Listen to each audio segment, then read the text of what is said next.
নমস্কার, people voice নিউজে আপনাদের সবাইকে স্বাগত। প্রথমেই চলুন আপনাদের একটা ভিডিও শোনাই।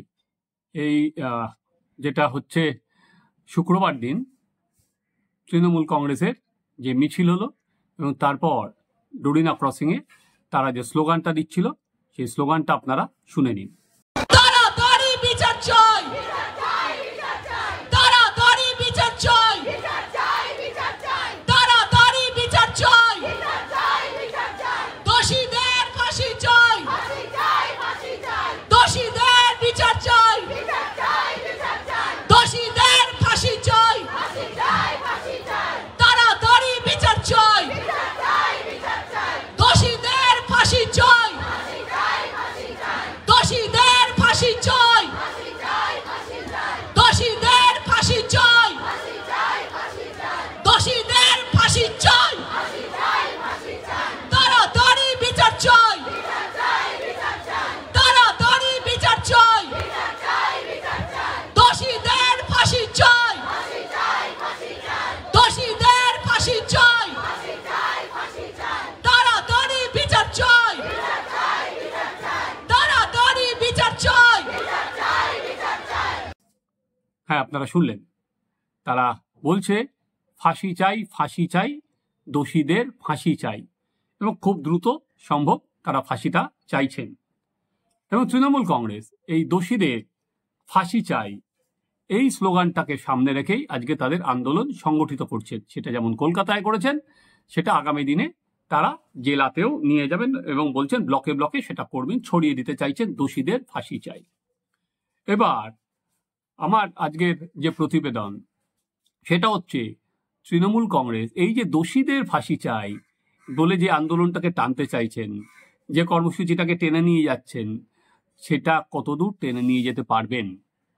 কারণ যেদিকে তদন্ত এগোচ্ছে তা সেখানে দেখা যাচ্ছে যে আরজি করের প্রাক্তন যিনি অধ্যক্ষ সন্দীপ ঘোষ, তিনি হয়তো খুব তাড়াতাড়ি গ্রেপ্তারের দিকে যাচ্ছেন।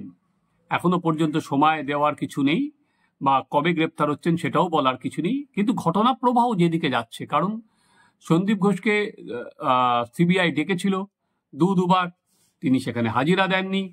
তারপর তাকে সিবিআই আর কি তুলে নিয়ে সোজা সিজিও কমপ্লেক্সে চলে গেল। সিজিও কমপ্লেক্সে তার 13 ঘন্টা একটানা জেরা হয়েছে। তারপর ভোর 4:30টায় সন্দীপ ঘোষ বেরিয়েছেন। আবার তাকে সকাল 11:30টায় সিজিও কমপ্লেক্সে আসতে বলা হয়েছে। স্বাভাবিকভাবে তিনি যে বয়ান দিয়েছেন অন্যান্য বয়ানের সঙ্গে তাই সেগুলো হয়তো মেলানো হবে, তার বয়ান রেকর্ড হয়েছে। এইবার যদি আমি বলছি কি, যদি সন্দীপ ঘোষকে সিবিআই অ্যারেস্ট করে, তাহলে এই যে ফাঁসি চাই ফাঁসি চাই এই যে স্লোগানটা রেখে তৃণমূল কংগ্রেস তাদের কর্মসূচিটাকে এগিয়ে নিয়ে যেতে চাইছে, সেটা কি তারা আর পারবে? কারণ আমরা যেটা প্রথম থেকে দেখছি যে এই সন্দীপ ঘোষ, তার পেছনে কিন্তু আর কি প্রভাবশালীদের, তার মাথায় প্রভাবশালীদের হাত, এবং সেটা বারবার করে উঠে আসছে।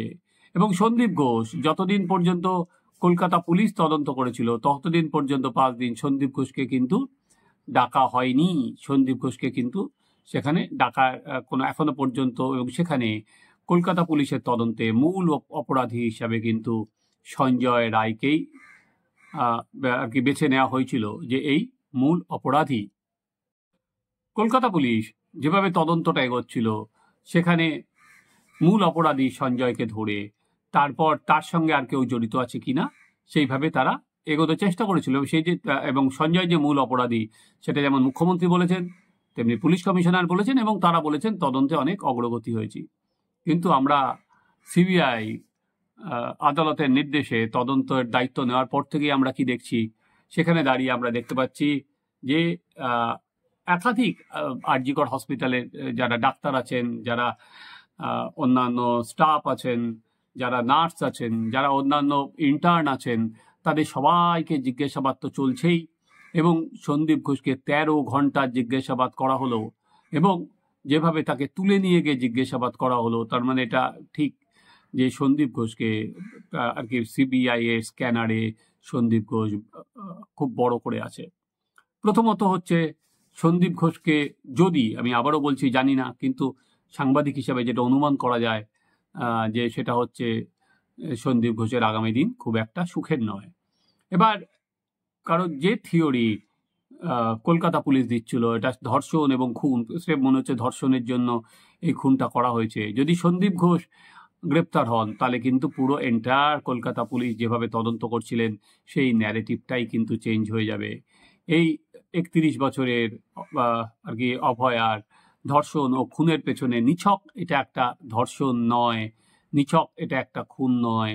সন্দীপ ঘোষ অ্যারেস্ট হলে কিন্তু অনেকগুলো জায়গা সামনে চলে আসবে। কারণ আরজিকর জুড়ে যে আর কি ব্যবস্থাটা ছিল সেটা নানা সময় আর কি সমালোচনা হচ্ছিল, সেটা হচ্ছে দুর্নীতি সন্দীপ ঘোষের আমলে, সেটা বিভিন্ন বেআইনি কাজ সামনে উঠে আসছিল। এবং তৃণমূলের একদা সংসদ শান্তনু সেন তিনি পর্যন্ত মুখ খুলেছেন এবং বলছেন সন্দীপ ঘোষের আমলে উনি যখন অধ্যক্ষ ছিলেন টাকা পয়সা দিয়ে পাশ করানো হতো, যারা টাকা না দিত তাদের ফেল করানো হতো, হুমকি দেওয়া হতো।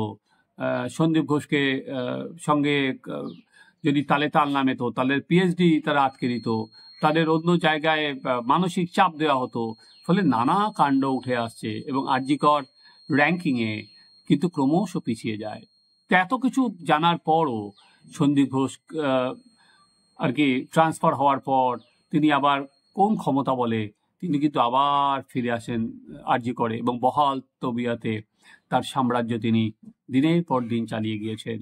শুধু কত বড় ক্ষমতাশালী সেটা কিন্তু যেমন আরজিকরের ডাক্তাররা বলছে, সাধারণ মানুষ বলছে, তেমনি কিন্তু আদালত বলছে। আদালত সন্দীপ ঘোষকে 15 দিনের ছুটিতে পাঠিয়েছে, বা ছুটিতে যেটা বলেছে সন্দীপ ঘোষ সেটা নিজে ছুটিতে গিয়েছে এবং আদালত সেখানে তাকে বলেছেন যে কতটা প্রভাবশালী, যে তাকে একটা জায়গায় এত বড় একটা কাণ্ড হয়ে যাওয়ার পর 4 ঘন্টার মধ্যেই তাকে আবার অন্য একটা হসপিটালে অধ্যক্ষ করে দেওয়া হয়, তাকে শোকজ না করে, তাকে সাসপেন্ড না করে, তার কাছে কারণ দর্শাতে না বলে।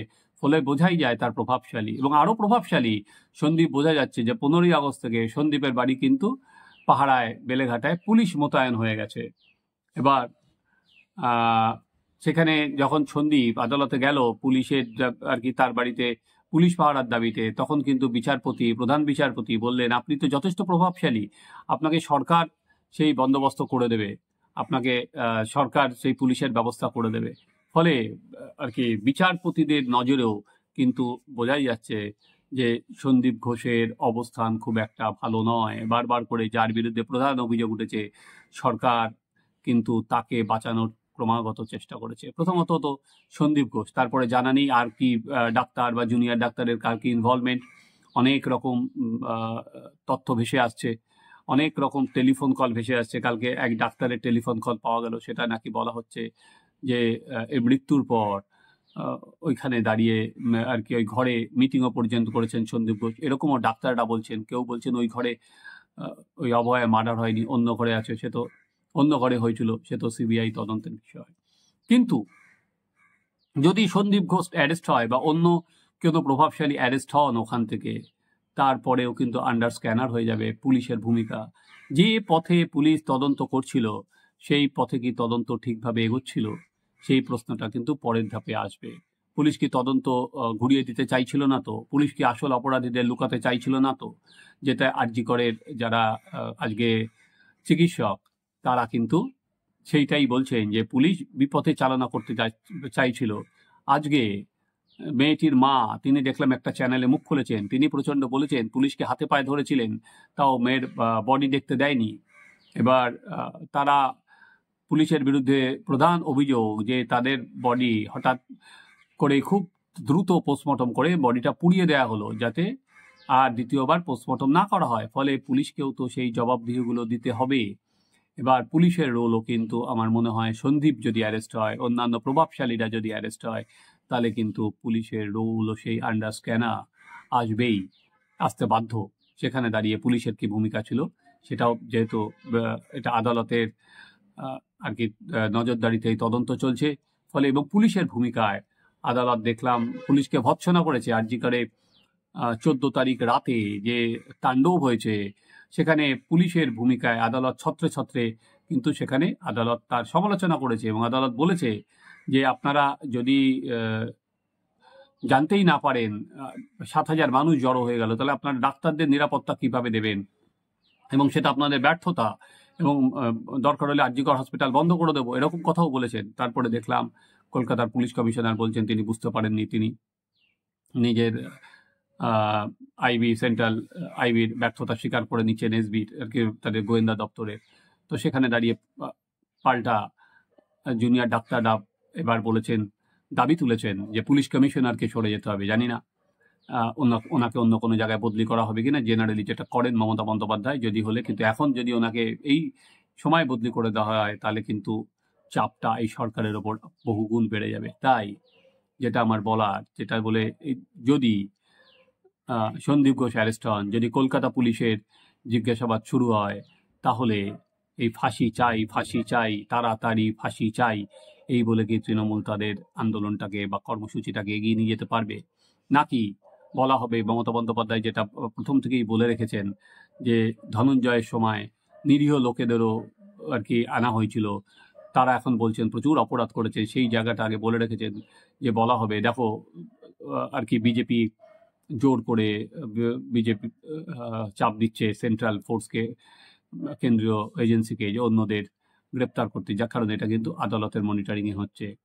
তো ফলে এই যে তৃণমূল যে স্লোগানটা নিয়ে যাচ্ছে, আমার মনে হয় সেটা বেশি দিন টেনে নিয়ে যেতে পারবেন না। চলুন নজর রাখি আপাতত সিবিআইয়ের দিকে, যেভাবে তদন্ত এগোচ্ছে, সেই তদন্তের গতি যেরকম পাবে সন্দীপ ঘোষ পুলিশ, তৃণমূল ফাঁসি চাই, ফাঁসি চাই, দোষীদের ফাঁসি চাই, এই কর্মসূচি কদিন টেনে নিয়ে যেতে পারেন। আপনারা দেখতে থাকুন আমাদের চ্যানেল, সাবস্ক্রাইব করুন, আপনাদের মতামত জানান।